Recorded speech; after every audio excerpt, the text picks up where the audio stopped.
Hello. Hey, what's up? How's it going? Oh, fine. How's it going for you? I'm doing okay, just chilling out. How's your little Empire game? I assume that's what the V stands for. Stands for Empire? Vampire. Oh, it's vampire in it, you know?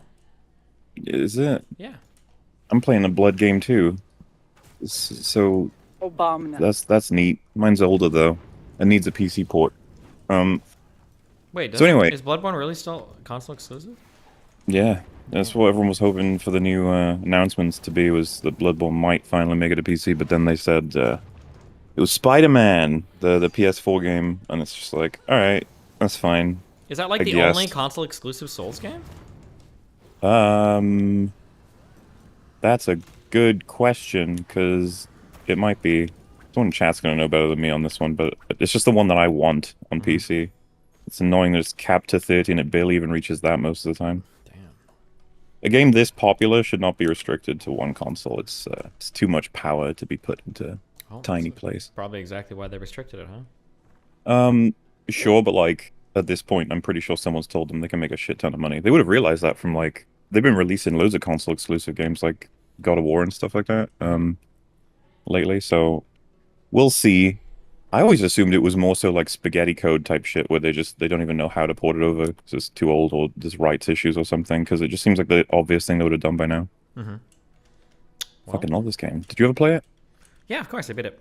I played it. I played it back in the day. Okay, you guys don't know what Bloodborne What do used you to mean? be I like. played it back in the day too. Did I'm you? not that Oh young. shit! If you got it, MauLer, unbridled praise. um, Everything, everywhere, all at once. if you got it back when it was like first coming out before the first big patch, anytime you died, the loading screen would take like fucking like 45 seconds, unironically, because it was like reloading like every single asset in the game before it let you back into whatever zone. I remember there was some boss called Vicar Amelia that I tried to beat really early on, and every time I died I would have to wait like a fucking minute on every respawn. It was so obnoxious. But yeah, God, that sounds like so much fun. That sounds like a lot of From Software's games on release. maybe yeah. But hey, they're getting better now. Like Elden Ring worked on release. How about that? Yeah, I think I it can't did. believe you fucking desperately tried to beat that boss without taking a hit at the beginning. That's some dedication right there. You just doing that to torture yourself? What do you mean tried to? I did beat that boss. Okay, so fuck you. Every time like I saw your stream I was like, "Has he done it yet?" And I was like, "Oh shit, you actually did it this time." Yeah. And then you watch like the one that you do it, and it's just exactly what you'd expect. It's like you've learned all the moves. It's like, all right, good job, Well, thanks. proud of you. Which one's your favorite out of the Souls games? Bloodborne was really cool. Dark Souls 3 was really cool. Which one was my favorite one? Damn, I don't know. That's a hard question. I like them all. I really like Dark generic Souls 3 and I answer. really like Bloodborne. I'd say those two. Sekiro was also really cool as well. That's the only one I haven't played, and I never hear the end of it. It's a good one. You'd like it. I mean, I've heard it's really good. Is that like because it's like it's noticeably different, plays different, right, from the rest of them? Kind of, a little bit. Combat's a little different, but it's very, very much a Souls game. Mm-hmm. Well, anyway, what I wanted to talk to you about was the things I didn't get to talk to you about when I had you on the podcast. Which, Oh, yeah, again, by the what's way, sorry I didn't make it more clear what it was. Dude, I'm a dumb fuck. You're good. You're good. Well, because I actually never thought of the idea that you might think I was joking when I said it was 6 hours. I'm a dumb fuck. It's all good. I do dumb fuck things sometimes. He did for the record. I think I said it on stream. You told me the day before. He's like, it's like a 6 hour plus thing, and I was like, okay. I thought it was just a joke. I should have, because I know I'm familiar with your work, so I should have noticed, like, wait, he wouldn't want to be here for 6 hours, I don't think, because you use shit tons of stuff in the day. So, but yeah, it's all right. Anyway, the funny part is, like, the 2 hours left of the conversation, once you had left, that was, like, the main portion I wanted you to be there for. So it's just, like, bad timing, because, yeah, I really wanted to talk to you about, it's not just the fact that, like, what did you think of Everything Everywhere All at Once and what did it mean, but more so, why did that film work better for you than a lot of films that tackle the same subject matter, basically? What were the comparable films that you were looking at? Well, if we went as broad as saying like the film covers trying to draw meaning out of a meaningless existence, instead of being more specific. I mean, there's probably a couple of films that maybe you could draw on, but I'm assuming what I'm trying to get at is like I assume it did something with the way that it gave its message that was more appealing to you than would make you remember other attempts at it with storytelling. But I'm not sure Um, if I've got any examples offhand. yeah, I guess that if I look at a movie like The Matrix, right? Maybe we roughly say that The Matrix is similar? Yeah, yeah, sure. I think this Um, movie hardcore references it, so. yeah, it does. And actually, I think The Matrix is literally there must be a line where Agent Smith is talking to Neo and he says something. Does he say something like, "Why won't you die?" or "Why do you keep getting up?" or whatever? And then Neo's like, "Because I choose to." Is this a line in The Matrix? Or am I making this up? No, you're right. I just haven't seen Matrix in long enough. Yeah, I want to say this either happens at the end or towards the end or something. I'm pretty sure there's this line in The Matrix, and that's supposed to represent like the overcoming of nihilism into existentialism, right? You're making the choice to create meaning from nothing, or whatever. Yeah. Yeah. I mean, like, I think that the Matrix does a decent job at that, but the message of The Matrix is very much philosophical, and you can't relate to it at all on a personal level, because most of us aren't fighting like robot civilizations in an AI generated world on a day-to-day basis, right? Okay. Yeah. Whereas in the Everything Everywhere All at Once movie, the existential plight is very much grounded in the very human experience of like how we relate to each other in our families, right? So I thought that way of making that kind of like struggle more relatable, I thought was cool. I think that's fair, but would someone not just argue like, well, it's the equivalent of the Matrix's battle against the robots is that they've got a multiversal, like, textual story going on, which is crazy and absurd. Would that be equivalent, or? Yeah, I'm not trying to say one is better or worse, or anything. No, like yeah, I that. know. I just mean, I just think that the groundings of I don't even think of the multiverse stuff when I think of that Everything Everywhere All at Once movie. It's almost like it's very much like in the background for me. Like the multiple stories going on are the conflict between the father and the mother, and then the conflict Yeah. between the mother and the daughter, and then the conflict between the mother and herself. Those are like the three things that I think about that are all very human. And it was a multiverse movie, I guess, but that's just not like the multiverse was only used as a means to an end to explore that interpersonal conflict between the family members and between the mom and herself, I think. Whereas in the Matrix, that's kind of like the point of the movie is like defeating the Matrix and then Neo, becoming like a cool god or whatever. And then the philosophical stuff is there, but it's a little bit more. You don't have to think about anything. You can take a backseat to like the movie, I guess. I think you're right, in terms of, but I would probably be able to dismiss both of their texts, if you will, to talk about like exactly what they're both trying to get at. Because like in Everything Everywhere All at Once, like this is what I had to praise the movie with, was the fact that it did not wait. It didn't have multiverse as a gimmick. It wasn't like, hey, want to see multiversal travelers go through the world, and then it sneaks in a family drama or something. I actually felt like they leveraged the fact that the multiverse existed as a way to explore lost potential, right? Like, yeah, it's which a is big part of the technically, movie. I think if you talk to older sci-fi people, people will say that science fiction is never ever about the science fiction. Science fiction is just a vehicle to explore very human things. This would have been like the ideology behind like some of the earlier like Star Trek series, where like they're like people that travel around in the universe and all that kind of, but really it's like a way to explore other facets of human existence. Or if you look at like really famous novels like Ender's Game or whatever, right? Is it like it's not really a book about like a kid beating aliens and trying to save Earth or whatever. It's like the interpersonal conflict between the family members and everything, and between him and himself, and it's like a coming of age story, right? Yeah, that's like a one approach to science fiction. I'm not saying one is right or wrong, but yeah. Yeah, no, that makes sense. So yeah, I guess where I was going to go from that then was because it scored so high for you. Like, I'd be curious to know if that's what is required for you to sort of score them high. 'Cause you mentioned Aliens and T2, which are two of my favorite films, but would you give similar arguments, or would you start arguing it's like, well, no, these are more so because of how great the action is, or how great the characters are, or something like that? Yeah, Aliens and Terminator 2 are both great movies that are really great action movies. They're just really good action movies. They're very formulaic. They follow it very well, and they're just really cool. I don't know what else to say. I don't think I like elevate these to like I'm not learning. Like I'm never like at the end of like Aliens or Terminator 2, I'm not taking like a minute or two to process what I've seen in the movie. It was just like it's just a really cool action movie, you know? Yeah, that's fair. Well, because I was going to say, like, even those two will have, they've got stuff to say, right? Like, if you think about, did you see the extended cut of Aliens, or was it the original, like the director's cut? I can't remember what the cut's called, but in the opening, we find out that Ripley's daughter has already grown up and died. Like, as an old lady. There's like the scene where the guy's got her in the debriefing room, and he's like, your daughter was like 73, she was a traveler or like a trade person or something like it. Yeah, and then she's already dead, and that's when Sigourney Weaver finds out how old she is, or the character. Yeah. Yeah, which I think is like a really strong through line in the film, was like the bond between mother and daughter and the fact that we've got an alien queen in this one compared to the first, it's like it feels like they've got stuff going on in there that's ready to be dug out, but there's so much value on, like, dare I say, the textual level that it can distract from even considering the subtext. But Everything Everywhere All at Once is so, like, I would argue, like, the last third of the film, it really doesn't care if you're following, like, the mechanics of the multiverse stuff. At that point, it's giving you all the payoffs. Like having the grandpa, like, grabbing her with his fucking sci-fi printer chair thing. It's just like, that's got nothing to do with any of that. It's all him trying to say, like, advise her on what to do with her gay daughter, basically. Like, that's what's actually happening, which is like commendable as hell. Like, I think it's super interesting. While something like Aliens and T2 will probably just keep going right up until the end with what's actually happening in the story. Yeah, for sure.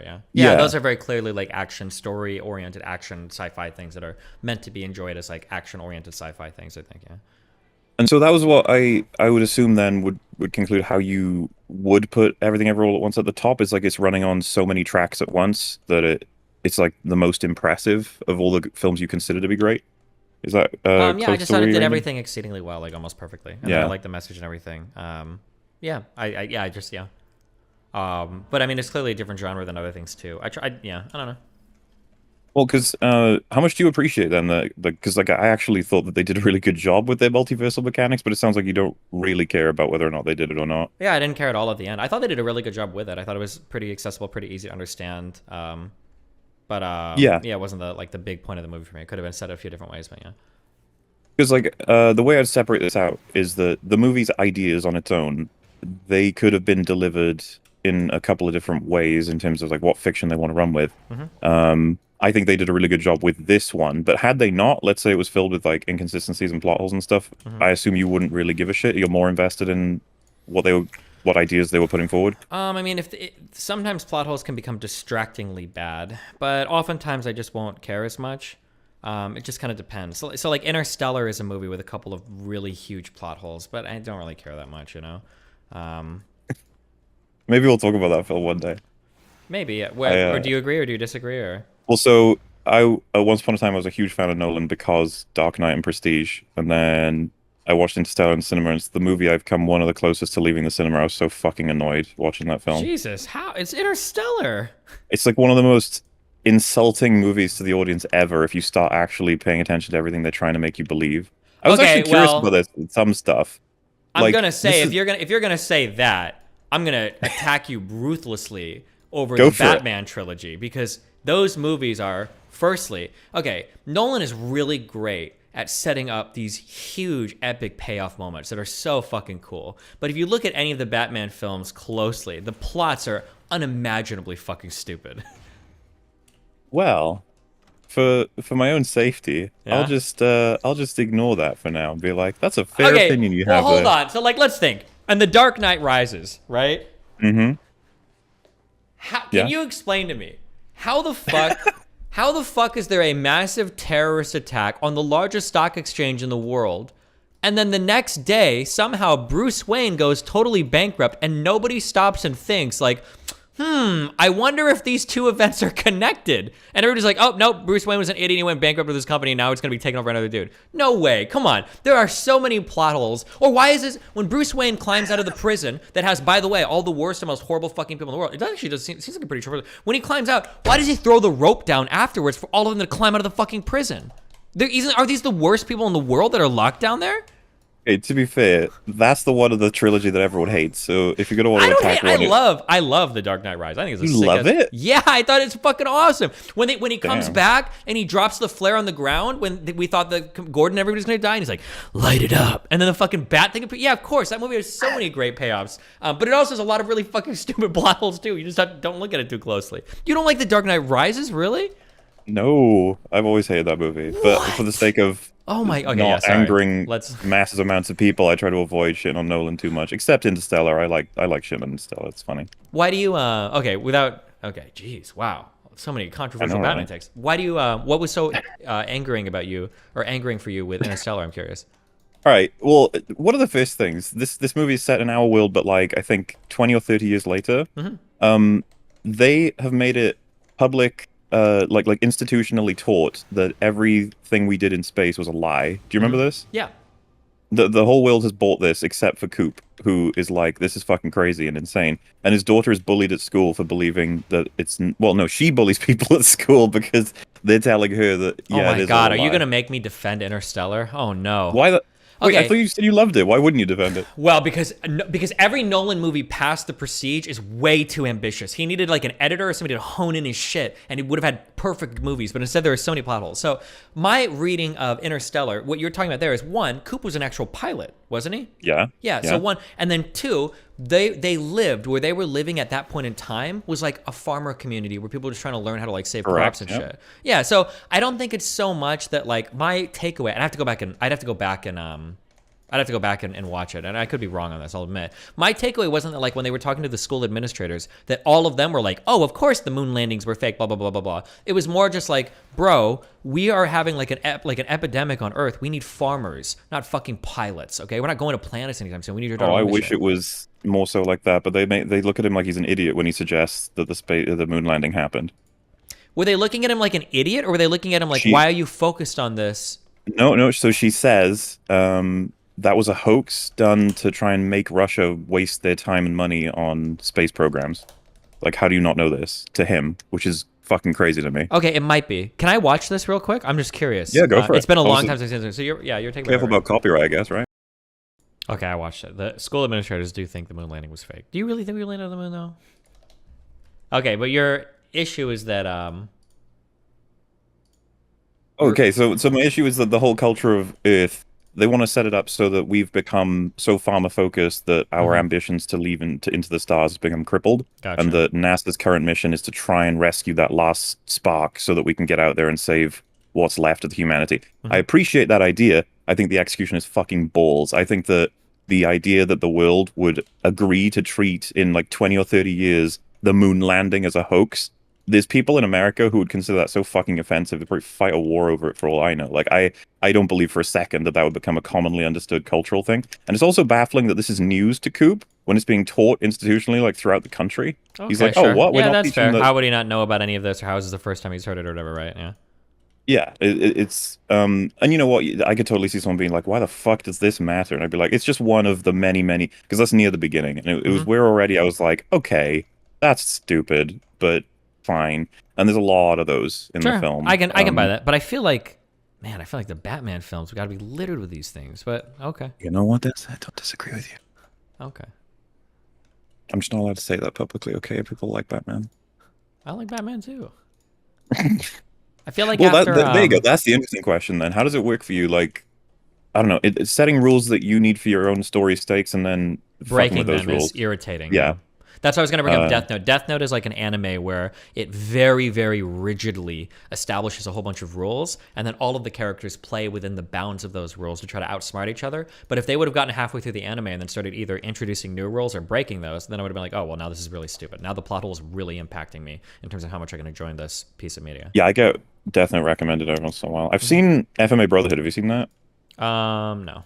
But I'm familiar with Full Metal Alchemist and stuff. Because you're probably more of an anime person than I am, which is Maybe, yeah. embarrassing for you, but that's okay. Have you seen One Punch Man?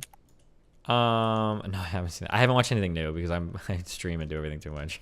Well, so One Punch Man, like, I would fucking recommend the shit out of that because that's a self-aware anime. Like, it references like a lot of the tropes of anime that are pretty cringe a lot of the time and makes use of them. It's fucking great. Yeah, of course. It's the whole point of the show, right?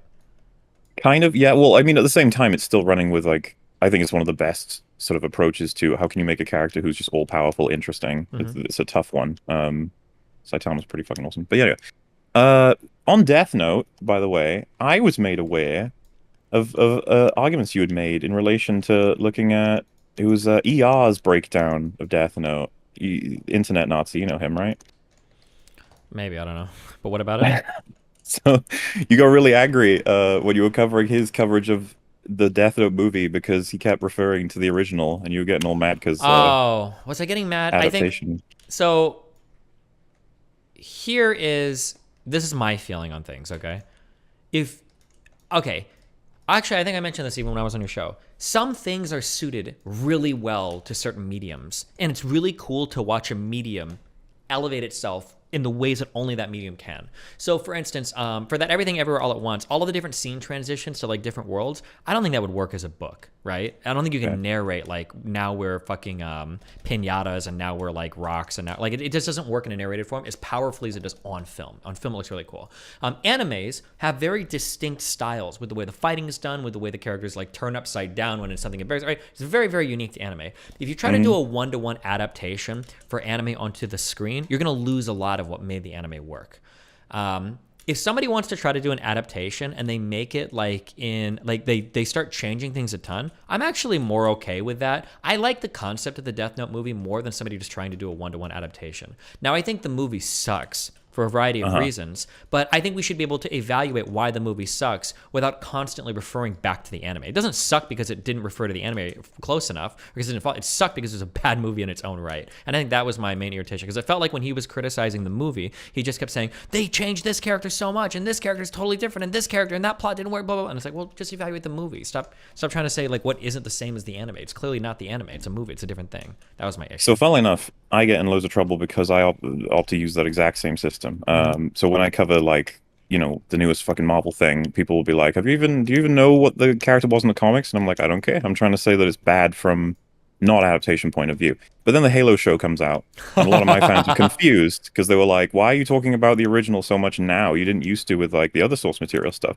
And I was like, okay, so clearly I haven't communicated this very well. When I talk about adaptation, I've got the controversial statement, I assume you'll agree with this, that how accurate it is to the original has basically zero bearing on how good it is itself. And then I try to come up with some crazy hypotheticals inspired directly by you, where I'll be like, imagine Lord of the Rings, the movies come out, but they were called Harry Potter. Do they suddenly become bad movies? And most people are like, well, yeah, because they'd be horrible adaptations. And I'd be like, well, if that was the only change, it'd be fucking weird because we'd all be saying this stolen Lord of the Rings as content. But, you know, it's like you try and extend the logic to all these different kinds of things. But anyway, why is it different with Halo? And it's like, well, it's not necessarily different at all. It's just that being familiar with the source, as could be argued with Death Note, when you see someone's adapted something and they take, let's say you have a character with A, B, C trait, and all three traits lead to a particular event, if they only adapt the trait B and they forget A and C, but they're getting to that same payoff, you can then draw from like the original how they fucked this up. Because if they don't take the traits that lead to the event, now it's going to create inconsistencies for their own story. But you can see how they did it with the blueprint. Like, do you know anything about the Halo show? I've heard a lot of bad things about it, but I don't know anything about it. It's fucking hideously bad. And it's like, they've got the aesthetic down. Like, loads of, I don't know what happened. Like, the art director must have pulled everything from the game to the point where fans are pretty happy with how accurate everything looks. But nothing is accurate to, like, how it's written. And, like, just as an example, Chief has Cortana put into his brain as opposed to a chip that goes into his suit or into different consoles and stuff. That change alone, right, in isolation, you could be like, yeah, you're adapting it. You can do that. That can lead different places. But it locks out a bazillion different payoffs in the games that require that to be the case. And so you're like, so now they're going to have a knock-on effect where they have to adapt everything according to the way that they've gotten it. But they, like, don't give a fuck. So you end up having all these kinds of payoffs, and this applies to... This is what ER was trying to do with Death Note, I think, at least from... I haven't seen Death Note, so I can't say for myself, but from the video... He was trying to establish, like, Light's characteristics and how they're supposed to lead to particular payoffs. But in the show, you're getting those same payoffs, but you haven't got the characteristics set up. If that's what he's trying to do, he sounds like he sucked at it, because I didn't understand it at all. But or maybe I just watched it shittily, but I'd have to go back and check. But yeah, I mean, I can understand that if that's the case. Well, yeah, I was going to say, as long as you follow the argument, that's good enough. I was just curious if you... I mean, I can understand that argument that you're making, yeah. Excellent. So, you hated Game of Thrones Season 8, yeah? No way, dude. You can't possibly do this. You're about to fucking troll the You think I'm going to say I liked it? Are you about to troll the fuck out of me? No, there's things I want to talk to you about. That's what I fucking have several videos explaining my horrifying rage over those terrible, terrible episodes. Okay, okay. So I'm going to talk to you about it. Like, what was it that killed it for you? Was it the characters? Was it the plot? Okay, I didn't watch Game of Thrones for the longest of time for two reasons. One is because I don't really like knights and horses and shit. It's just not my scene. I don't really care that much. Yeah, it's pretty gay. True. Sure. Don't really care about that stuff. And two, every time I heard somebody describe this show, it sounded soy as fuck. They killed all the characters. Everyone dies you like, and it just sounds like edgy and stupid. And I'm like, okay, wow, they kill. Okay, yeah. It's just fucking, I don't care about that. Soy as fuck. I don't care. when I there was some girl I met on Tinder, and when I was over at her house, she was like, "Oh, we started watching a lot." So I started watching Game of Thrones, and I think I ended up watching the full first season, and I really loved the show. The first season was awesome, and what I realized was that like this show is cool because it's a show of like rippling consequence. Now, typically, when something happens in a TV show, there's usually a quick catch or a way to fix things, or there's this deus ex machina that will get characters out of bad spots, and there's always like something to kind of save the main character. But in Game of Thrones, like something that somebody does on one end of the world might ripple out to the total other end, and everything is like interconnected. And I really like that kind of world. Game of Thrones is not a show where they like, oh, they kill all the cool characters. It's a show where like somebody could technically take all the morally correct actions, arguably, like Ned Stark, but they still die because of how other people in the world are operating. And that was interesting to me. By the 4th or 5th season of that show, they totally axed that, and we went from having these like pretty complicated, really interesting characters that all were interacting with each other, even when they were halfway across the world, to just having like a few characters with uber ultra plot armor that were incredibly disconnected from one another. Nothing that happened north of the wall with Jon Snow really mattered. Bran went off on his own direction. Arya went off on her own direction. Like none of these people were connected anymore. There were no more consequences. Jon Snow could never die. Like Arya, obviously, we're watching 20 episodes of her in some other boring fucking place. She's not going to die. Like everything just became disconnected and lack of consequences, and it just got boring. It turned into like Lord of the Rings, which I love Lord of the Rings, but I'm not watching Game of Thrones for Lord of the Rings. Like I don't want to see Aragorn fucking rise from the ashes and kill a bunch of people like an awesome hero moment, because that's not what Game of Thrones is supposed to be about. And that's what bothered me about what Game of Thrones turned into. Yeah. See, that's a much more detailed answer. I was just gonna say it was really shit, but fair enough. Can't believe you just drug fucking Lord of the Rings into this. That's so rude. Well, because like Lord of the Rings is a very, very, very basic archetypical story about like good and evil, good guys, bad guys. Like, sure. Yeah. Not that there's nothing like, wrong with it. That's awesome. There's a lot of shows that are like that, and I like that. Batman is like that, like right? Yeah. If you gave like a scale for all the good to evil characters in Game of Thrones, you got a shit ton of gray, I guess is what you're saying. Yeah, well, early on you did, but then later on, like Cersei is just a bad person. Ramsay is just a bad person. And like every scene is showing you how bad he is. Like, I'm raping women and having them eaten with dogs because that's how much of a horrible person I am. And Cersei's like, I want to kill everybody, burn them all dragons. And Jaime's like, I didn't care about any of them anyway. Like, and then Jon Snow's like, I'm the goodest good person in the whole world, and everything I do is good. And you like, and it's like, okay, dude. Yeah, because the show used to have teeth, right? Like, because it would kill Ned for doing everything right, and then his son pretty much does everything right, and he gets killed as well. Everything, I know, right? Yeah, exceedingly well, yeah. Meanwhile, a character like Tywin will make all of the pragmatic decisions because he's like aware of how complicated and rough this world is. By the way, the show died with him. He died in season 4, episode 9. And yeah, like it was after the Viper fight with the mountain and everything, and after that conclusion, and then him. Yeah, as soon as Tyrion left, everything was just the show just got completely fucked. They had no idea how to write him once he left. Well, no, the issue is that the issue is Daenerys. Okay, I don't know if you were aware of this, but she was fucking poison to every fucking character that came in contact with her. Every time a character got drafted into Daenerys' timeline, the coolest characters in the world would become boring. Think of Sir Barristan. What was Sir Barristan? They all fell in love with her. What was Sir Barristan's final fucking scene? Leaving the fucking capital, he like takes his sword out and he threatens to kill every fucking King's Guard and fucking behead Jar. He was the coolest fucking motherfucker. And then he goes to Daenerys, he's like, oh, he's my queen, my queen, my queen. It happens to Tyrion, cool little smart dude, like coolest dude in the world. And then every scene is just like, oh, well, this is how we control the free city. Blah, blah. And even fucking even Varys, who's like one of the smartest like fucking behind the scenes dudes in the entire fucking land, somehow gets caught by dipshit Daenerys writing letters warning people. Like, come on, dude. And then gets burned by the dragon. Oh, man. Dude, every single person that Daenerys touched, she had like the fucking, what do you call the guy that turned everything into gold? Midas's touch. For every character that she touched, she turned him into absolute fucking garbage. And then like, I don't know if you realize this, but in the first part of Game of Thrones, every single time there was a scene change, you were hooked because every new like scene were awesome characters. It was either like the Hound and Arya. Every scene with them was awesome. Any scene having Tywin was awesome, period.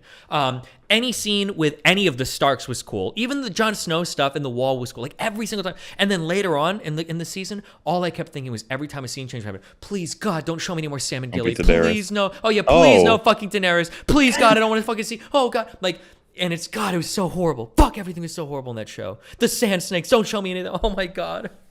Yeah. See, how come you didn't make like? Because I was waiting for you. I remember you being like in some hotel or something when you were talking about it. I was like, why the hell isn't he making more videos on this? You seem actually passionate about Game of Thrones getting destroyed. Because I don't think my takes are even as mainstream as I would think they would be. I got into a huge argument. One of the worst episodes of any TV show I've ever seen in my entire life was one of the was when oh the fucking fuck, I hate it so much. The Battle of the Bastards or whatever. That was a classic Game of Thrones episode where Jon Snow deserved to die.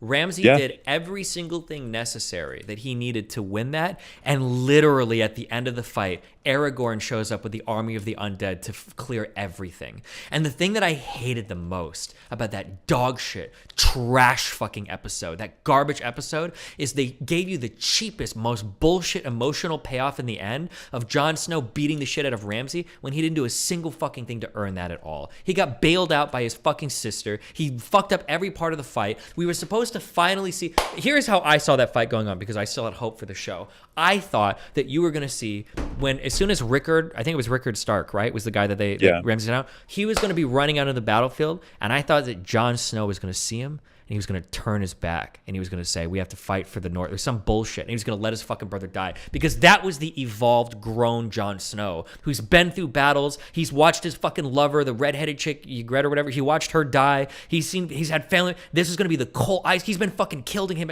This is going to be the ice cold fucking Jon Snow. But instead, I got season 1, episode 1 Jon Snow. I'm going to run out and save my brother while sacrificing my whole army. Like, bro, what am I even watching this dog shit fucking show? But every fucking soy fucking loser cuck estrogen infused piece of shit in my audience on YouTube, everybody's like, no, Destiny, you're wrong. It was actually really, really, really cool and a good. Oh, you got to push past them. They're all wrong. They'll learn eventually. Because they won't. Fuck, this is satisfying as hell to listen to. Because I agree with you on all of that. I always end up having to hot take the shit out of other people because I'm like, nah, the show died at season 5. The Sand Snakes were the worst thing ever. Especially, I don't know if you've read A Song of Ice and Fire. They are so much better in the fucking book. Yeah, it's I hear insane. that with a lot of things, yeah. It's not even that the I was Sand really Snakes excited to see them. The problem is just that everything was so inconsequential. Like, if you edited out everything that happened with the Sand Snakes from the show, did you lose anything? Did anything even relevant happen? Didn't they literally just, like, go there and then, like, made peace and then came back? Did anything happen? Killed Jaime Lannister's daughter with Cersei. They I don't even know what the fuck else they did. The daughter didn't mean anything. Who cares? Like, no, you're right. Like, consequentially, I don't think that... Oh, they killed the fucking King of Dawn, though. Yeah, who cares, though? Well, he was supposed to be important, and you could tell they were going to make him important. Same but remember the Golden Guard. Company that fucking Cersei bought to like win all the that was supposed to be really important too. Where the fuck did they go? What happened to them? Well, yeah, because I mean these are hot takes, but fucking since when have you shied away from that? Is media your one place? Feel like, all right, I won't push the limits on that one. Politics is where I'll do it. It's just sometimes people disagree with takes of. I took a lot of really good English classes in high school. That's the only thing I can think of. Sometimes people give media takes that are just so fucking mind blowing to me that I feel like I want to kill myself just by listening to what they're saying. That Battle of the Bastards was probably what broke me the most on media related shit. I mean, I'm like, I can't. The Battle of the Long Night, I think is what it was called in season 8. Do you remember like the one episode?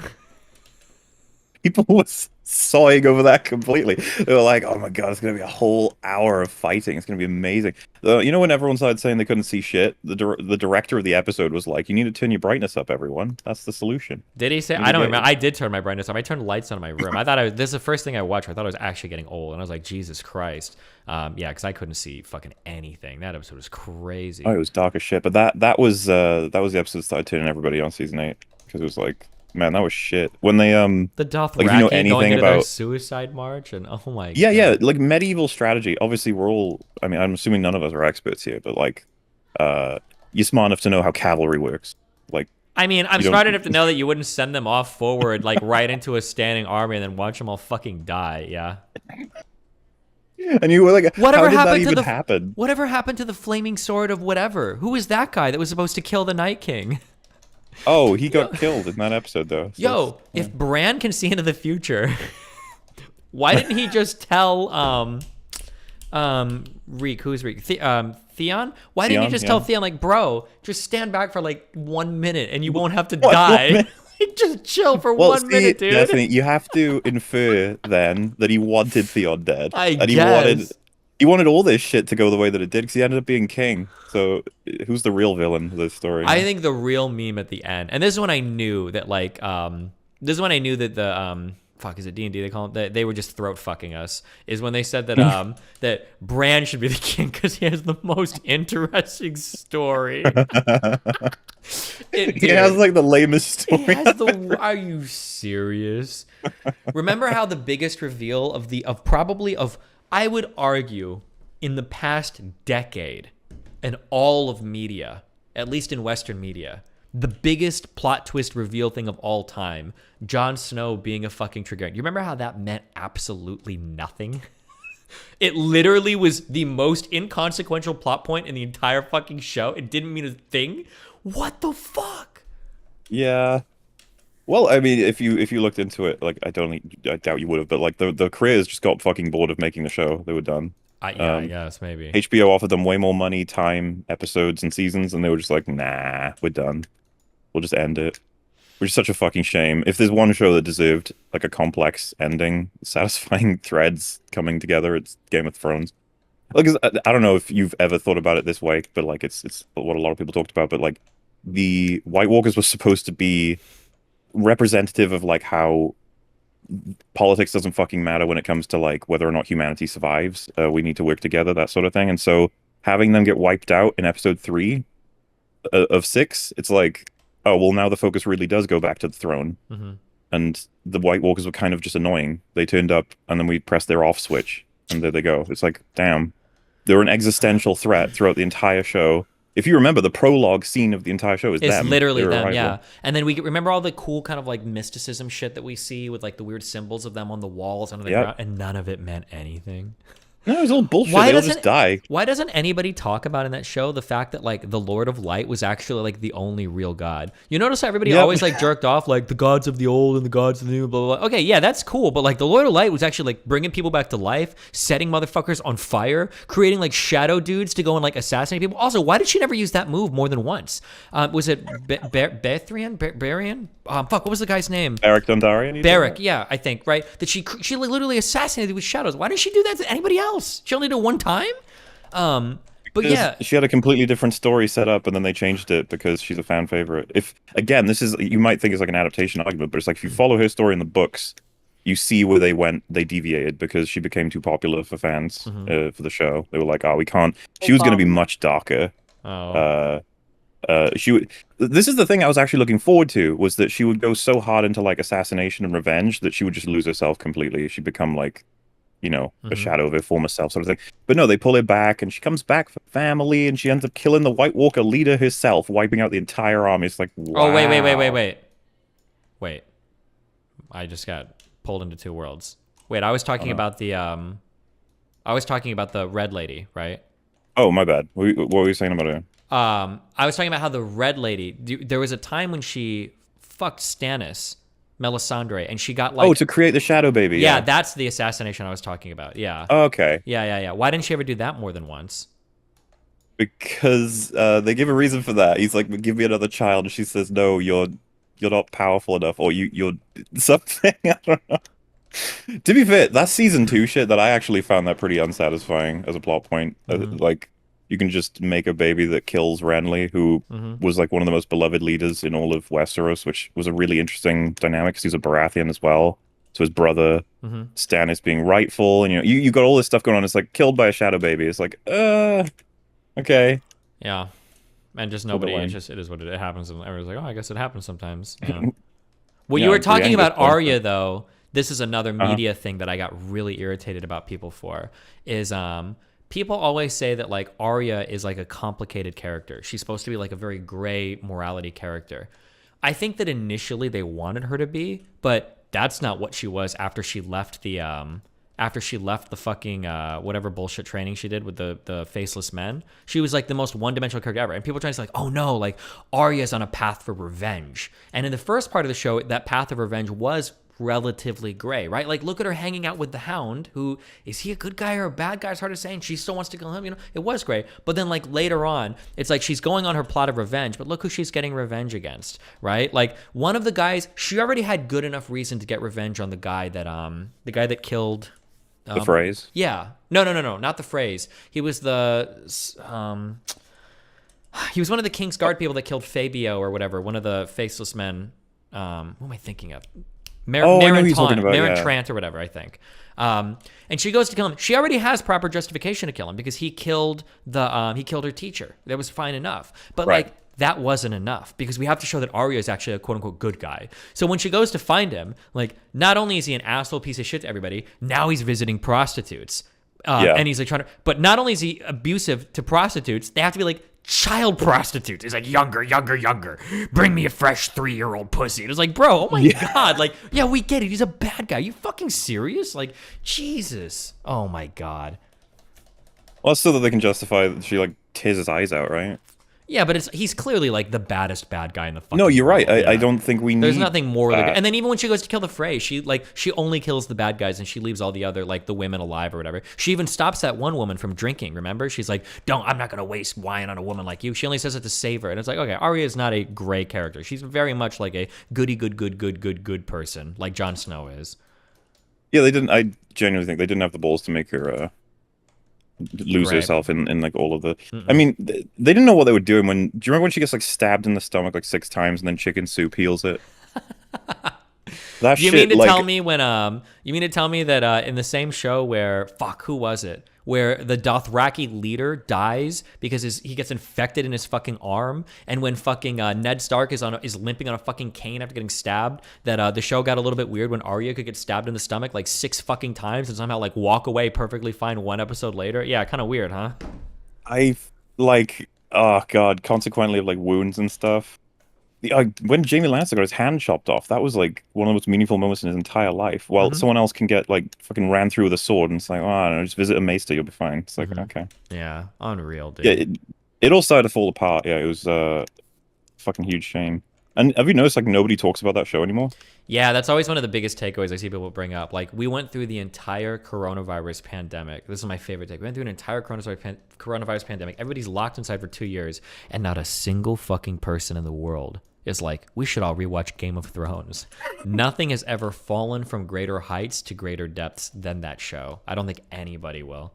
Like, it's just... People ask me every once in a while, it's like, oh, so you recommend watching seasons 1 through 4 then? And I'm like, I don't know, man. Like, yeah, there's good shit in it, but like, oh, it's so frustrating to just be like, oh, so the story just ends here. It's like, well, no, I guess it doesn't, but you don't want to watch the rest. Yeah. And you know, having a bad ending, that can kill the fuck out of something, I guess. Yeah. Jeez. Yeah, it was the same year we got Rise of Skywalker as well, I think. But I don't think you care as much about Star Wars, do you? I was never a big fan, so I didn't care as much. But all 3 of those last movies were pretty fucking bad. They were fucking hilarious. I'll say that about it. God damn it, dude. Why would you bring up Game of Thrones? Just ruin my fucking night. Every now and then someone will link me a video to stun lock me on it, and then I'll just spend like the next like hour just remembering how much I fucking hate the fucking show. God damn it. That's the thing. I would have loved to hear you rant more about it. I never got to, because I was looking for your coverage of it, and I was like, I'm guessing you just didn't do much of it. We did for a while. Everybody did. The whole world was watching, right? Oh yeah. Well, I mean, that's some of my Game of Thrones videos are why like my channel's where it is now. It's like I didn't care because I'm not at all like, I like having hot takes. It's fun.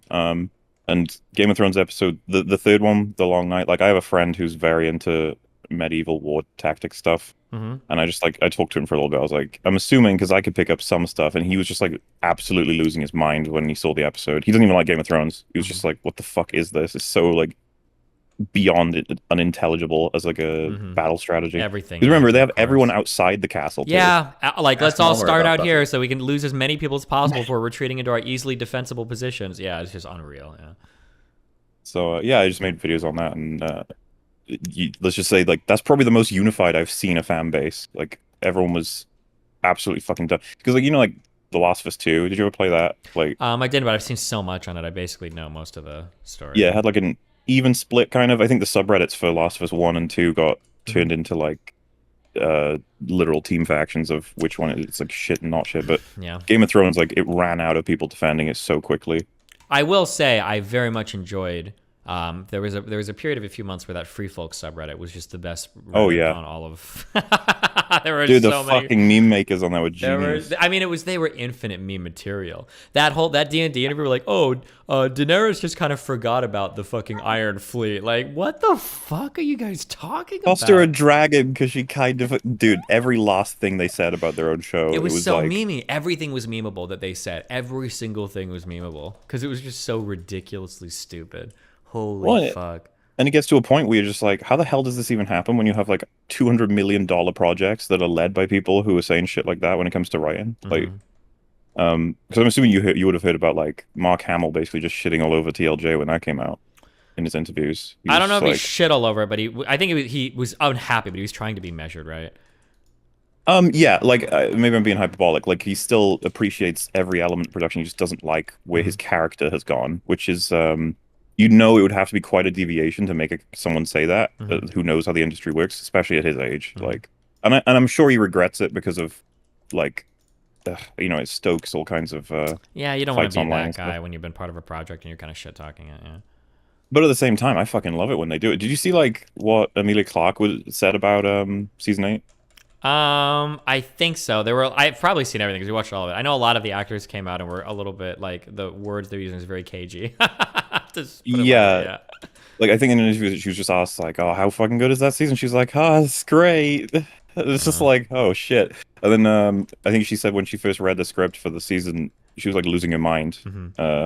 She couldn't believe that she was gonna have to play that character. It's like, oof. Because I'm assuming, do you hate her then, from what you said? Hate her, the actor? Not the actress, the character. Yeah, Daenerys is just always. I could accept her because I could understand them having one fucking trash character that I didn't care about. Because I always feel like she didn't earn anything. She didn't do like everybody in that show had to work really hard to earn their right to be strong or to whatever. But she always had everything granted to her by birthright, basically. Like she walked up the fire right. by birthright. She got the dragons by birthright. Yeah. Even the things where people will argue with me, it's like, "Whoa, was she lost?" Even the quote unquote losses that she had were really just things to empower her character to like move forward. Like people were like, "Oh, well, what about when she lost her Dothraki husband? Like that was really sad." Not really, because she couldn't have that husband because he would have held her back, right? Like even her quote unquote, even her losses were things. Like, yeah. Oh yeah, all the eventually. Dothraki, and she didn't have to worry about having a kid with him or any of that shit. Yeah. Yeah, and he doesn't because she was under his like orders. When he dies, she gets full control. So. I can see what you mean, yeah. Like, well, even still, like, 'cause I wasn't a huge fan of her character, and I was like, I'm curious how they're gonna end it. I was actually kind of hoping she would get killed, but more so by like a good-willed character who realizes that she's heading for a bad, but not the way they fucking did it. The fact that Jon Snow in that prison still needed fucking Tyrion to tell him what he had to do after everything. I couldn't believe. I was like, bro, what the fuck has this character been doing? It's like the least developed character of all time. I can't believe how cocked he was. God. Oh, it's like unnecessary to mention that any character that hasn't been assassinated in that season, because when she's like burnt women and children to death who are literally running for their lives, you should never need Jon Snow to clarify what he should do next. Yeah, or when he's like watching all those prisoners getting executed by the Unsullied, and there were like so many points. Like he's seen enough, and he's had enough development as a character to know that like this is what has to happen, and he's still needed Tyrion. Like the problem is he's in love with her. Yeah. Okay. Totally in character. They justified the fuck out of that. He hung out with her like 3 times. I don't want it. Oh god, so fucking cringe. She's my queen. Oh yeah, no, it was painful. Oh yes, it was. Yeah, it was. That was the one thing, by the way, that I thought there was a chance because of how everyone reacted to it that they would actually redo it. Like I don't think they can like legally probably, but just with how much money they could then make if they just redid the season. They could make a lot of money, yeah. People would watch it, yeah. Decanonize that shit. How cucked Stannis became in the show. That was always the thing I thought. Have you read all the books? Yes, but it's been so long now that I'm hazy on a lot of details. Okay. The thing that I was always the most, I haven't read any of them, but I read what everybody says. The thing I was the most sympathetic to the book readers on was like, Stannis seemed to legitimately be like a super sick character in the books, like respectable, obviously He's like a fucking menace, love the dude. fuck out of his daughter, like renowned for combat skills and everything. But he is just like the ultimate fucking blunderer in the fucking TV show. He's a Yeah. huge cuck for Melisandre, fucking burns his daughter alive, doesn't give a fuck, like gets his shit pushed in by 20 good men, like just everything he does in the show just makes him seem like a Good man. yeah, and then he loses his That shit. meme was great. Oh my god, just so dumb. Yeah, well, I don't know if you remember this, but when they killed him by cutting to black, the whole fucking fan base was like, he's not dead. Yeah, They I wouldn't kill him included. like I that. said that a million times. Like, Yeah. there's no way they killed him like this. Why? They have so many on-screen deaths. Why the fuck would they kill him off-screen like that and everything? No way, dude. No way. Go on, And then, do your duty or whatever the fuck. Oh god. it's not fair. The actor was perfect. The character is so fucking interesting that he's only ever done everything that he's supposed to do to the letter, and it's finally like his chance to become king. Mhm. He does everything right, and then he just gets beaten over and over again by bullshit. The fucking wildfire or magic or just bad luck. Yeah. And fucking Ramsay. You could tell they thought, oh, people love Ramsay. Let's just focus Ramsay. He can be the main bad guy before we end the show. Yeah, and just like the baddest of the bad guys. Just very bad. Yeah, he's bad. absurdly evil. Which, Nobody else was as one-dimensional in that show as bad as he was, dude. It was so fucking dumb. dude, I was pissed when he killed his dad. I was like, his dad was a way better character. Yeah. His dad was like a mini Tywin. A little bit, yeah. Nobody is a replacement for Tywin. Tywin was sick as fuck. Oh, he's like one of my favorite characters. Especially, I don't think you get anyone playing the character better than Charles Dance as well. Yeah. The casting for that show was pretty good, yeah, for sure. Yeah, that was one of the, like pretty much everything, and that's why it was so entertaining to stick with it. Because like, I don't know if anyone was listening to what we said so far, they'd be like, "Why the fuck were you watching it up to season 8?" And I was like, "Well, You had to, dude. You were like, it's like being in a bad still- relationship and you're like waiting for somebody's birthday or some shit or anniversary. I don't know. You're like, fuck it, dude. I gotta see this shit through. Yeah, Jesus. so it just kept getting worse." Do you remember the wall episode in season 7? Where the dragon breathes fire to take down the wall, or which one? The one where they lose the dragon because they all like go on an adventure to capture a zombie. It's one of the stupidest fucking ideas We have ever. to show them a zombie. We gotta catch one. Let the gang all gets together.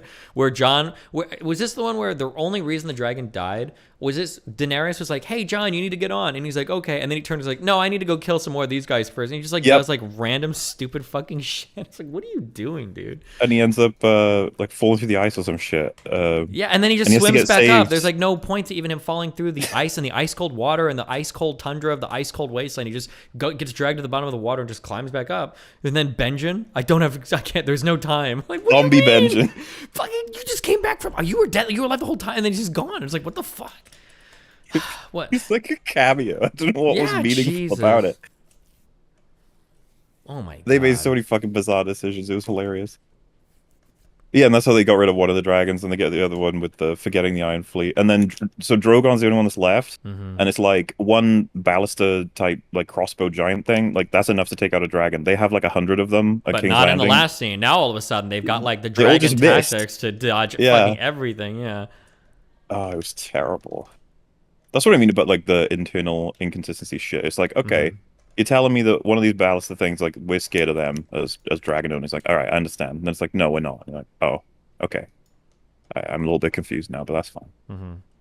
You just get loads of it on. Like, you know, like I think the memes took over, like the Clegane bullshit. Where it's like, Clegane Bowl. Yeah, that people were looking for. it's like people baited that that's gonna be the big awesome thing to happen. You're kind of with it. You're like, yeah, that's kind of funny. Yeah, like we'll see. And then like they legit make it a huge moment where the two of them fight, and I just sort of realized like, I don't think I care actually that much about this. I mean, like it could He's have a been cool, zombie. but it kind of the whole thing. What was the point of him being a zombie? I thought there was gonna be a whole plot line with them making like tons of zombies and shit, but I guess it just.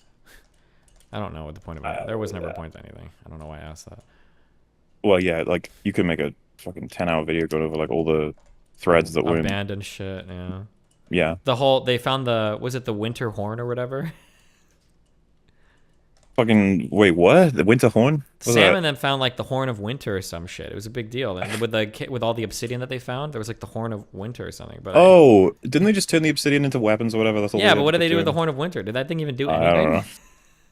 I don't See, know. I don't even remember this shit anymore. Remember how like, oh my god, the grayscale, it's this horrible disease that's never been cured before. It's so Oh, difficult. no. How do you cure it? Just take off the grayscale. Oh my god, he did it. Yeah, and then Jorah gets killed by a random fucking zombie stabbing him with a rusty knife through his armor. His like amazing armor. I was just like, fuck off. Like, if you're gonna make him survive grayscale, give him a better death than that. I wanted him to get killed by like a White Walker or some shit. That's what one of the elements of the season I didn't understand. They were just giving payoffs that nobody wants. I wish Like- that like, damn, I wanted to see. It's crazy because they set up one really epic fight between Jon Snow and White Walker, right? That was when we found out that Yeah. Valerian Steel. That was a really cool moment, which I hate to It was admit. great. Because it happened. This was like a season In 5 season or 5, 6, yeah. So it hurts to admit that, but that was a really cool moment when he brought up his sword and you thought he was gonna die, and then it stopped the thing. It was like, oh wow, Valerian Steel can stop fucking White, and they all see him kill the dude. Cool. But that didn't matter. Like I don't even like. No one cared about it. No more They have cool a fights. like what's the phrase? Like a look standoff, look down. Like they look at each other as they're leaving the area, right? They're staring each other down, and it's like, oh, they're gonna have a big fight at some point, and then they just don't. You're like, oh, Yeah. okay.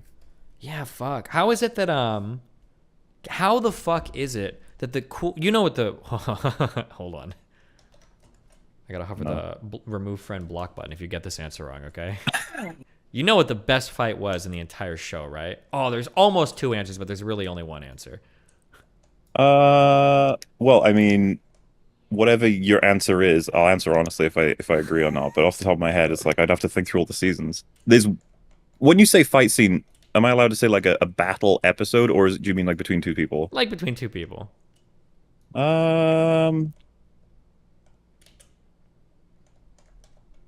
Off the top of my head, my brain's going to Oberyn in the Mountain. But I mean, Yeah, if of you course. want to, That's it. yeah, okay. The only acceptable maybe answer I'll give you, maybe, is the Hound and Brienne. Maybe. I fucking hate that fight. Are you kidding me? Yeah, you know, just because of 2 characters, people are like, well, fuck it. But the setup and everything for that fight when dude, I soy out so much over the first piece of the show. Fuck. Tyrion is 100% dead. His brother's not gonna fucking help him. There's literally nobody else in the kingdom. Like he's fucked. And then when Oberyn comes down and talks to him in the prison, and he's like, I think I've come to the perfect place to find justice. Oh fuck, that was such a good scene. And then the setup to that fight was awesome. It brought together like 3 huge different plot lines. You had Tyrion and everything going on with him. You had Oberyn coming back to the capital in order to get vengeance. You had like the conflict between the kingdom, Easteros and Westeros, whatever the fuck the 2 kingdoms. Like everything was so cool for that. Yeah, I thought at the very least we'd see like one more of those kinds of like cool fights between like the Night King and Jon Snow with the flaming sword of Azor or some shit. But instead it was just fucking Arya and her cheeky dagger stab. Fuck. Yeah, because in the books when I don't know if you know about this, right? But like Tywin dies pretty much the exact same way, except there are details, but we won't go over that. When he's like exhumed, they find like he was poisoned, and so it's like he would have been dead Tywin? anyway, more than likely. Oh, yeah, okay. like it's to do with like his body smells the like really really bad, noticeably bad compared to normal bodies, and it's like he's got something wrong with it. And the theory is that Oberyn poisoned him. Because okay, obviously interesting, he was certain that Tywin gave the orders, but you know they didn't adapt that across, which is fine. You know, do whatever you want. But all their scenes were fucking great as well because For sure. they spoke to each other without making obvious exactly what, because they just fucking hate each other basically. And they were 2 powerful characters, like really smart mentally, characters, emotionally intelligent. Yeah, they were really cool characters. Yeah. Yeah, anytime you saw 2 really intelligent characters challenge each other, it was usually like a really cool. So Tywin and Tyrion's conversations were always really cool. Yeah.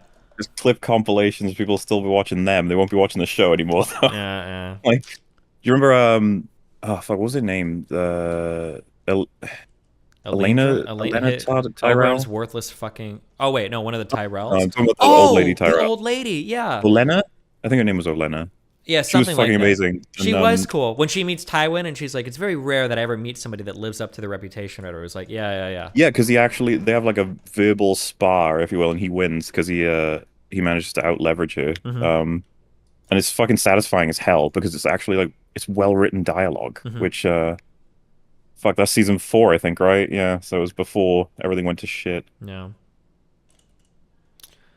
Because you're right about that scene with Tyrion when Oberyn comes down. You get like an incredible amount of like epic plus relief. Yeah, for Because sure. Tyrion seems like he's cornered. Absolutely. There's nothing left.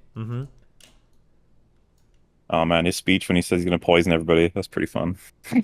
Yeah, that was okay. Yeah, I don't really like. I feel like apparently in the books the Shay girl is always like just a boring, stupid fucking prostitute. So when she ends up being a boring, stupid prostitute at the end, it's not a big deal.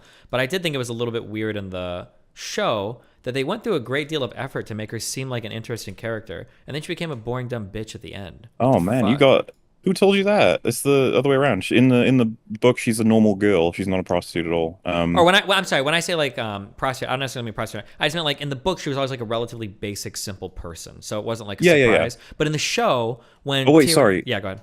No, my bad. I'm mixing up Taisha. Do you remember that, or does that not ring a bell for you? Who is she? She's the one that Tyrion. Oh, you know what? This is fuck it.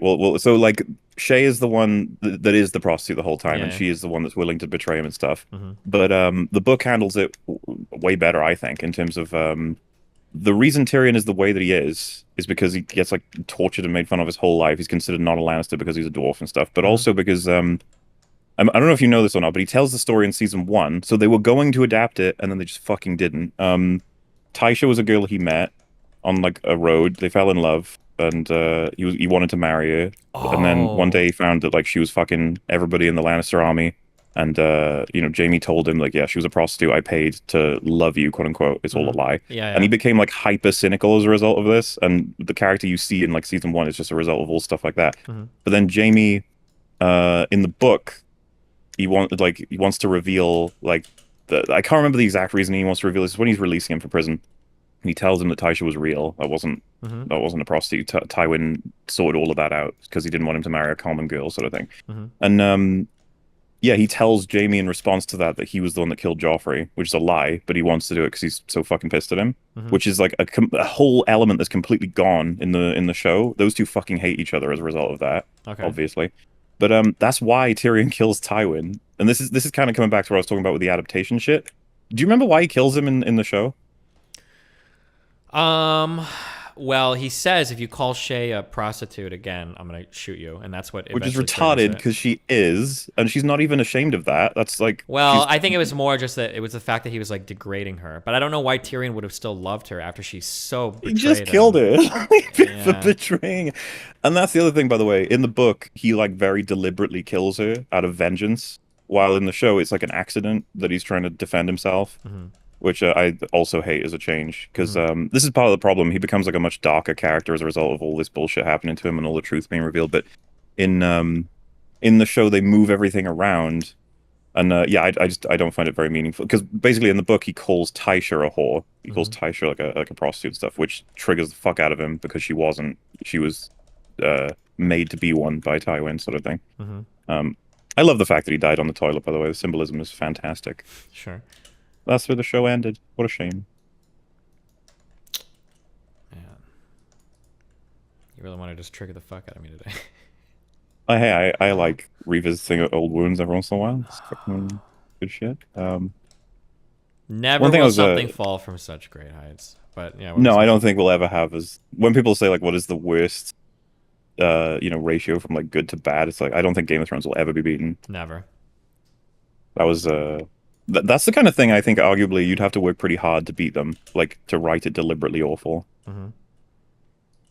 Yeah, one of the things I wanted to ask you, because you play that League game for some reason. Did you watch Arcane?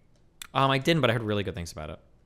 Oh man, I'd love to talk to you about that. That's actually like I don't know if you've seen it, but what everyone says about it is it has no right to be as good as it is because it's League of Legends. Yeah, that's I'm kind of.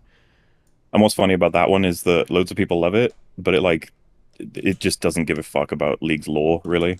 It Well, we feel better. changes a shit ton. League doesn't give a fuck about League's lore. No, I know. I'm kind of memeing with you. I've played a shit ton of League. It's knowing what the lore was, because I played it back in like 2011, I think. I can't remember. It was like 2 years after it came out. You probably know the release date because you're obsessed with it. But yeah, unfortunately, I played it way back then. But yeah, I remember when was it like 12 champions released with it? I don't remember. Like Graves, Ashe, Caitlyn, or like way back in the day. Yeah. And you read like the flavor text for characters, and it's like embarrassing. Yeah. Dark. But that's edgy, fine. But, yeah. But yeah, no, seriously, I imagine your fans would be fucking pissed you haven't seen it, to be honest with you, because they probably. Yeah, I mean, everybody said it was really good. I mean, it got I think it was like universally praised by almost everybody. Yeah. Mhm. Well, yeah. If you ever do watch it, tell me what you thought. Yeah, sure. Because curious. Yeah. I mean, that's basically it. I'm good on. I like talking to you about stories. I figured it would be interesting. And if Have you I seen don't know. the new Top Gun movie yet? No, but I hear it's amazing. Yeah, it's gotten like unbelievable reviews. I'll be watching that sometime this month. Yeah, we're not doing too bad right now for like Movies? movies. Yeah, well, I guess because there's usually just shit coming out constantly, and like Everything Ever All at Once, Northman, and that all within the same sort of like selection of months. I was just like, damn, Mm-hmm.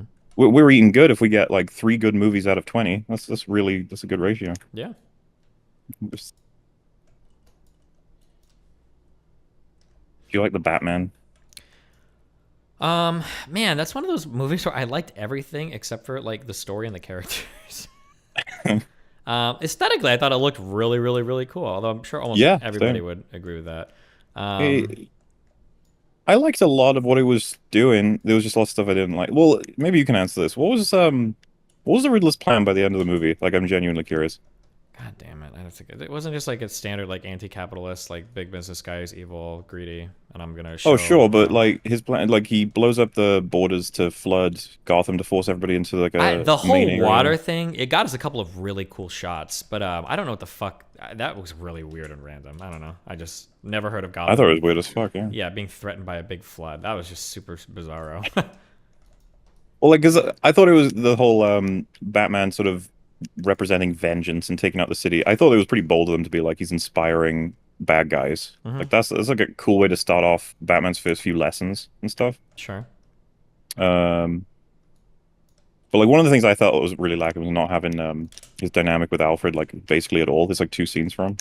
Yeah, the Alfred character is basically non-existent, which I guess like You don't have to have a lot of Alfred, but I would have thought it would tell us a lot about his how he was raised, you know?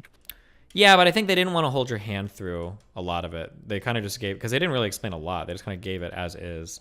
There's actually one Yeah. of the scenes with Alfred I actually really got irritated by because the movie doesn't really explain much of itself. It just kind of throws you in the middle of everything, and then you're just kind of there. I thought it was really weird that there was a time when Alfred was in the hospital, and then like out of nowhere, Alfred he just like brings up like, "This is why I gave you combat training and stuff." And I'm like, why would you do that little mini expedition dump there, but never in any other part of the show or movie? That was I was super actually weird. going to bring that up as being like that's the only thing I've really got to work with is that he was like I taught you how to fight. I think is what he said, right? Or- Yeah, and I was like, that's weird that that's like the only piece of exposition. Like I don't know, it's kind of strange, but whatever. yeah. Um. Well, you excited for any movies? Um, the Top Gun one, I want to see. Um, fuck, I don't know what else is coming out. Question. I fucking no. I never really know to be honest with you because Wait, I usually end up just going with watching things that are recommended. how did you feel about Dune? I thought it was pretty good. Okay. I'm not very passionate about it. I think I'm also impressed with it just being. It's like it's been a while since I feel like I've watched a film where I'm just like, wow, what a whole new fantasy world that's completely grounded and believable. But I guess I wasn't as compelled by the characters as I'd like to be. In fact, I think my favorite character was Oscar Isaac's character, and Was that his bodyguard? no, the king, The king. Atreides. Okay, gotcha. Yeah, okay. Like I was quite invested in him as a person. I was Mhm. really interested by the fact that he was given like a charge that was doomed from the beginning, Mhm. and he did everything he could to make it work. Like I was like, I like this guy. And then obviously what happens to him happens to him, and I was like, oh man, oh well.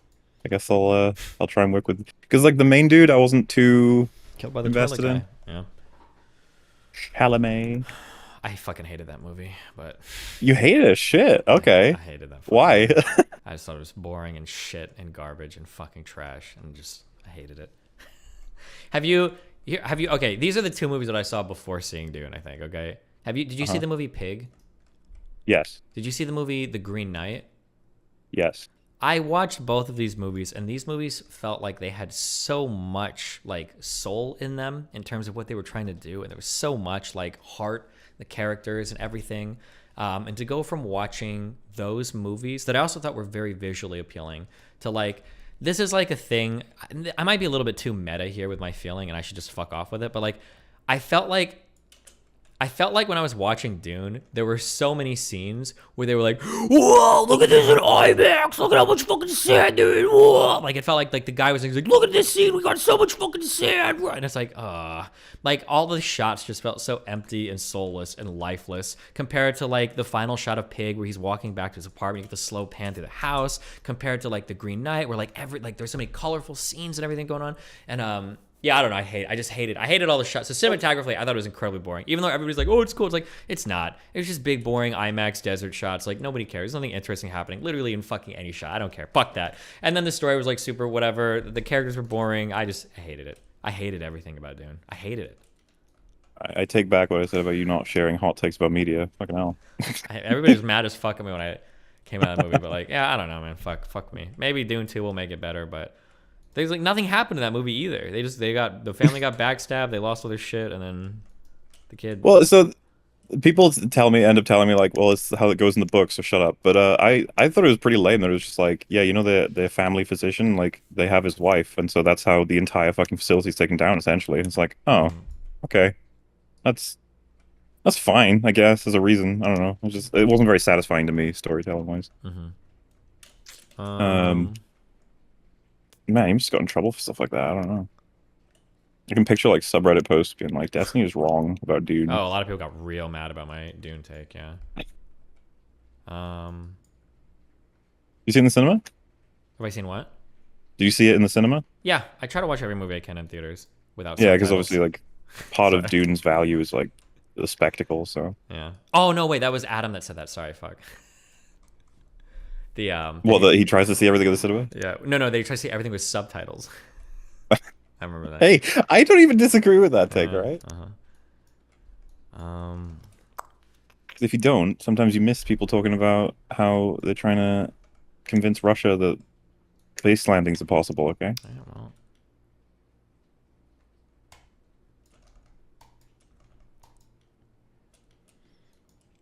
Amount of horrible dubs you must have watched. No, I always watch sub stuff over dub stuff because dubs are usually horrible. I'll watch sub stuff, but I'm worried what I'm missing, you know? I understand. I'll allow it. This horrendous take from you. What was your issue? Because like a friend of mine said like the thing he wanted to talk to you about, so I guess I'll try and do it. Is because I like it. What's your issue with Simpsons? What's that about? I just never really thought it was that funny. I don't think it was horrible or bad or anything. I just never thought it was that funny. Even the classic episodes, the ones that everyone loves. Not even the classics. There's not very many laugh out loud moments in The Simpsons for me, you know. Oh my god, so hideously wrong. But you know what? I can't really argue that funny stuff, as in like you either laugh or you don't. So I'm a Family Guy kind of guy. Cut away, show me oh, a funny Jesus thing, make Christ. me laugh. Yep, that's who I am. Hell yeah. Can you at least say South Park? That would be like, all right. South Park is easily funny too, but no, I was a hardcore Family Guy dude. What do you say? The Family Guy's the best out of the lot? Jesus. Early Family Guy was pretty good. How mad does that make you? You need to be roasted now. That's like yeah. that's like sacrilegious. Or like Futurama, do you think the Family Guy's better than that? Futurama's pretty good. Family Guy was better for sure. Oh Absolutely. my god. This is a good show. Jesus. Family Guy's the meme show that everyone's just like it ran itself into the ground after like one season. The Big Bang Theory of cartoon comedy. Oh I god. loved it. Yeah.